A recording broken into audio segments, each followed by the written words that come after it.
அண்மை செய்தி. முதல்வர் விஜய் உத்தரவின்படி வழிபாட்டு தலங்கள், கல்வி நிலையங்கள், பேருந்து நிலையங்கள் அருகில் இருந்த 717 டாஸ்மாக் கடைகளும் மூடப்பட்டுள்ளன. இது தொடர்பான கூடுதல் விவரங்களை எமது செய்தியாளர் யுவராஜ் வழங்க கேட்கலாம். வணக்கம் யுவராஜ், இது குறித்த மேலும் கூடுதல் விவரங்கள். வணக்கம்.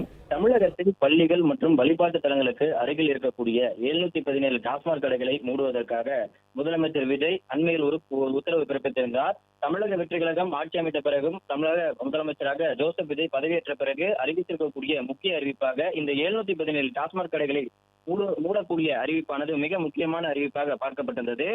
தற்பொழுது தீவிரமாக மேற்கொள்ளப்பட்டு வந்திருக்கக்கூடிய இந்த டாஸ்மாக் கடை மூடல் விவகாரத்தில் பல சிக்கல்கள் நீடித்து வந்தது. தொடர்ந்து 400க்கும் மேற்பட்ட கடைகள் மட்டுமே மூடப்பட்டு வந்ததாகவும் மீதம் இருக்கக்கூடிய கடைகளும் ஊழியர்களும் பல சிக்கல்கள் நிலவி வந்ததாக தெரிவித்திருக்கக்கூடிய நிலையில் தமிழகம் முழுவதும் முதற்கட்டமாக 400க்கும் மேற்பட்ட கடைகளும் அதனைத் தொடர்ந்து 600க்கும் மேற்பட்ட மதுபான கடைகளும் மூடப்பட்டிருந்தது. அதனைத் தொடர்ந்து விரைவில் அனைத்து மதுபான கடைகளும் அறிவிக்கப்பட்டிருக்கக்கூடிய அனைத்து மதுபான கடைகளும் விரைவில் மூடப்பட வேண்டும் என்று அமைச்சர் விக்னேஷுக்கு முதலமைச்சர் ஜோசப் விஜய் உத்தரவிட்டிருக்கக்கூடிய நிலையில் இது தொடர்பாக பல கட்ட ஆய்வுகளும் ஆலோசனைகளும் நடைபெற்றது. இதன் ஒரு பகுதியாக அறிவிக்கப்பட்டிருக்கக்கூடிய 717 கடைகளும் இன்று முழுவதுமாக மூடப்பட்டிருப்பதாக தகவலானது வெளியாகி இருக்கின்றது. கிட்டத்தட்ட பல ஆலோசனைக்கு பிறகும் சிக்கல்களுக்கு பிறகும் டாஸ்மாக் ஊழியர்களினுடைய பிரச்சனைகளுக்கு பிறகும் அவர்களுக்கு தீர்வு காணக்கூடிய வகையிலும் அதே போன்று 717 டாஸ்மாக் கடைகளிலும் டாஸ்மாக் ஊழியர்களின் மறுவாழ்வுக்காக மாற்று பணியையும் ஏற்பாடு செய்திருக்கின்றனர்.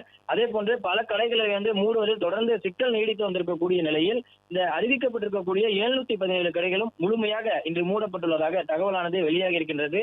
அதனைத் தொடர்ந்து பல கடைகள் இதன் விவரங்கள் மூடப்படக்கூடிய 717 கடைகளுடைய விவரங்களும் விரைவில் வெளியாகும் எனவும் எந்தெந்த கடைகள் எந்தெந்த ஊர்களிலும் தொகுதி வாரியாகவும் எவ்வளவு கடைகள் மூடப்பட்டிருக்கின்றது, வழிபாட்டு தலங்களுக்கும் பள்ளிகளுக்கும் இடையூறாக இருந்த எத்தனை டாஸ்மாக் கடைகள் மூடப்பட்டிருக்கின்றது என்கின்ற விவரங்கள் எல்லாம் துறை சார்ந்து விரைவில் வெளியிடப்படும் எனவும் தகவலானது தெரிவிக்கப்பட்டிருக்கின்றது.